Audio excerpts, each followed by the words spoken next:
What's up, guys?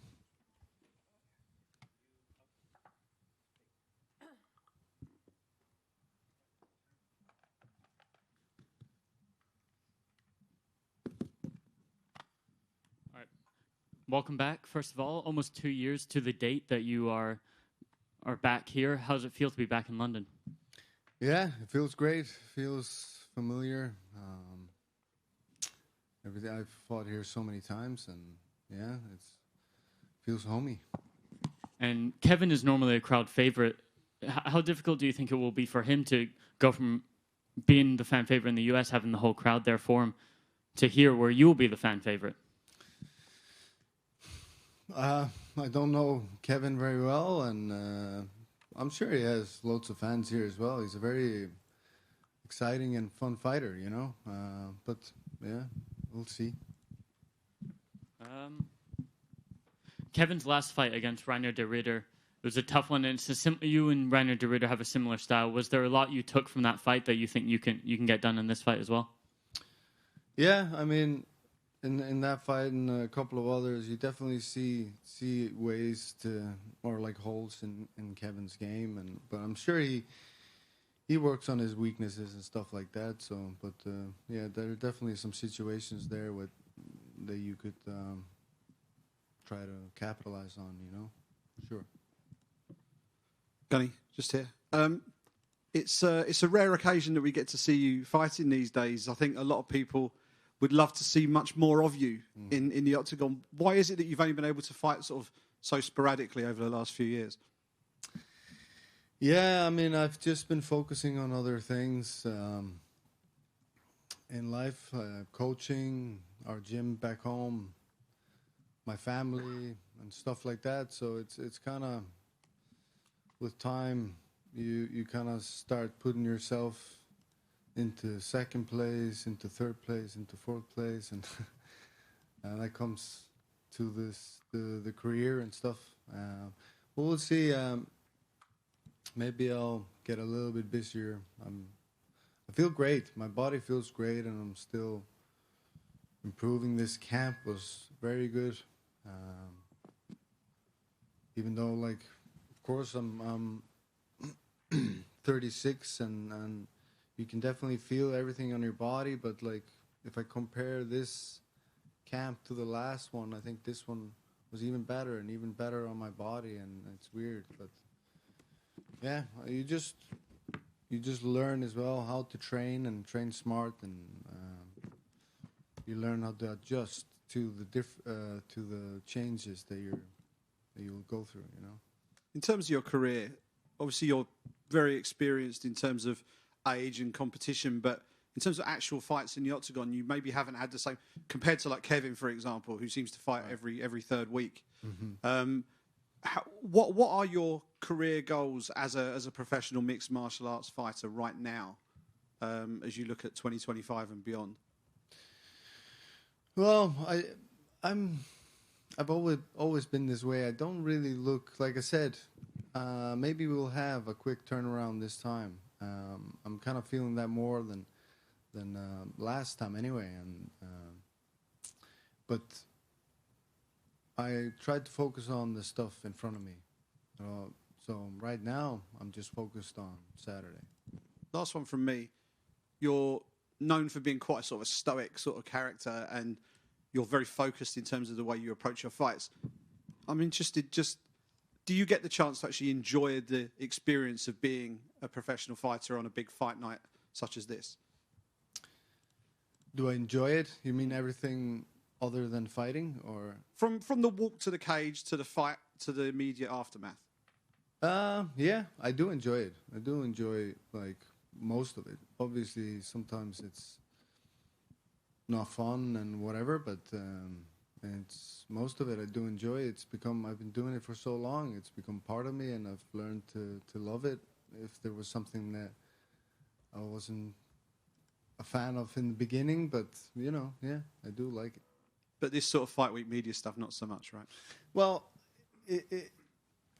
it's I've gotten better with that as well. It's the same. Like, I enjoy talking to people in general, and when people have like good talks or like interesting questions and stuff like that. It's the repetitiveness of like some of the, how do you feel? How do you feel about this? How do you feel that can sometimes become like the same question over and over again, and you're trying to think how to answer it, and like just the same stuff over and over again can be tiring. And with that, I will finish. Thank you. Hi, Gunny. I just want to ask you about ring rust. Obviously, as it was mentioned before, it's been almost 2 years since we last seen you. Are you a believer in ring rust? I know people sit on either side of the fence in terms of, is it myth or reality?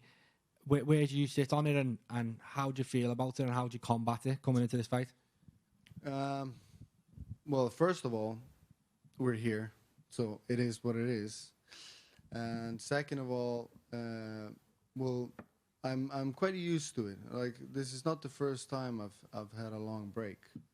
So no, I don't like believe in it or not believe in it. I think like no, it doesn't really. I'm accustomed to it anyway, so I think I'll be fine. And in contrast, this is Kevin Holland's 20th fight since 2020, I think. Mm-hmm. Is there a thing as fighting too much? Would you rather be on your side of the fence where it's, a few fights every so often rather than being so busy as he has? Yeah, I mean, I think there can be negatives and positives to both sides of this coin. So if you fight too much, it can wear you out. It can have its effect. If you fight not enough, it can also, give you that ring rust in some cases and stuff like that. But yeah, we'll see Saturday night. Thanks, man. Just over here, just a quick one. We've obviously got the welterweight title fight coming up in Montreal. I'm just curious to know your opinion. What do you think about the fight with Belal Muhammad and Jack Della Maddalena? How do you think it goes down when you kind of break it down? Yeah, it's a good one. Maddalena is quite unique, I think, in his approach. Like, his boxing is very clean and slick, and he's a different fighter. Like, I don't think Belal has fought many guys like him. I think it comes down to how well he can defend Belal's takedowns and stuff like that. If Belal is able to, and Belal keeps a high pace as well. He keeps moving and keeps pushing. And if he's going to be able to take him down before Maddalena catches him with something, or then I think Belal is going to win. If Maddalena finds cracks in his striking game, like Belal's striking game, and is able to start landing and keeping him at bay and defending those takedowns, he could win this fight for sure. Here, Gunnar. Good morning, Gunnar. I wanted to ask you, you have trained with great fighters throughout your career, such as Jiri Prochazka and Conor McGregor, amongst many others. Could you tell us which fighter you have learned the most from, and what would you say is the best piece of advice they have given you?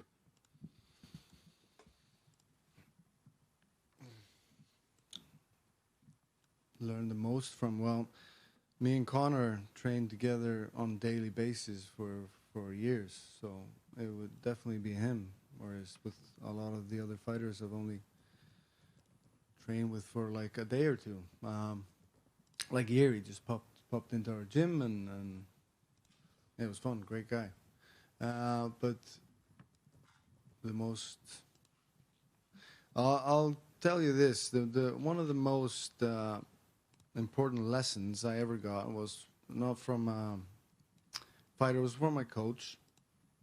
And so when I was young and I was starting my career, I was always very good at getting to people's backs, and I could stay there quite well, but I was shit at finishing. Right, I could never finish the rear naked choke, and so my coach John Kavanagh told me, like, you're always trying to get it way too clean. You're trying to get like the perfect choke. He said, don't worry about it, just lock it up. Whether it's over the chin or it's crooked or whatever, just lock it up and get the finish, and that changed a lot for me. It was one of the best lessons I ever gotten from my coach, John Kavanagh. Honestly, a good piece of advice, obviously, from John. And the last one from me, Gunnar. What can we expect from you this Saturday night against Kevin Holland? Maybe a submission, maybe a rear naked choke? Yeah, I mean, you can always expect a rear naked choke. That's safe to say. Thank you.